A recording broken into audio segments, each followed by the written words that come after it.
একটা বড় বোন থাকার আক্ষেপটা আমার সারা জীবন থেকে যাবে। মেন্টালি ফিজিক্যালি অনেক বেশি খারাপ সময় পার করছি। এই সময় একটা বড় বোন থাকলে হয়তো অনেক কিছুই শেয়ার করতে পারতাম। মনে হয় যাদের একটা বড় বোন আছে তারা অনেক বেশি লাকি। যাই হোক, অনেকদিন পর একটি মিনি ব্লগ আপনাদের সাথে শেয়ার করছি। সেদিন ঘুম থেকে উঠতে অনেক বেশি লেট হয়ে গিয়েছিল আর রাতে একদমই ঘুম হয়নি, তাই সকালের দিকে মাথাটাও অনেক বেশি ব্যথা করছিল।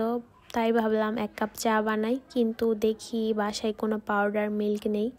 তাই ফ্রিজ থেকে এক বোতল লিকুইড মিল্ক বের করে সেটা দিয়ে চা বানাচ্ছিলাম। লিকুইড মিল্কের চাও কিন্তু খেতে বেশ মজা।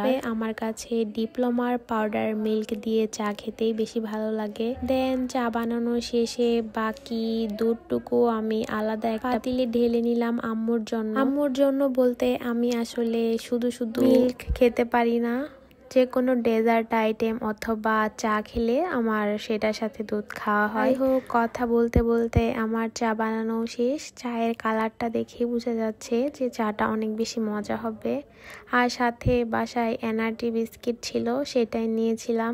একটার দিকে এটাই হচ্ছে আমার সকালের নাস্তা। চা খাচ্ছিলাম বিস্কিট দিয়ে আর সাথে গান শুনছিলাম। এই গানটা রিসেন্ট আমার অনেক বেশি পছন্দের হয়ে গিয়েছে। গোসলের আগে রান্নাঘরটা একটু ক্লিন করে নিলাম, যেহেতু উইন্টার চলে এসেছে। এখন আগের তুলনায় স্কিনের যত্ন নেওয়া বেশি প্রয়োজন, তাই একটু স্কিন কেয়ার করে নিলাম। হেভি কিছু না, জাস্ট একটা টোনার, সানস্ক্রিন আর একটা লিপ বাম।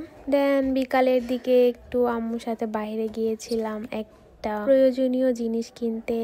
আমার একটা RFL এর মিনি ওয়ারড্রপ কেনার ছিল, হেজা বোরকা এসব রাখার জন্য। তাই একটা মিনি ওয়ারড্রপ কিনেছিলাম আর কিনেছিলাম একটা থার্মাল ফ্লাস্ক। বাসায় আমার এমন থার্মাল ফ্লাস্ক আরো কয়েকটা আছে, তবুও আজকে এখানে আসার পর একটা পছন্দ হয়ে গিয়েছিল আর কিনেও ফেলি।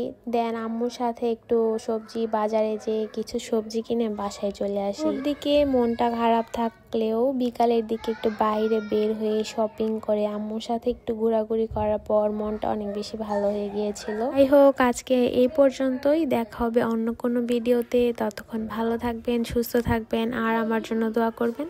আল্লাহ হাফেজ।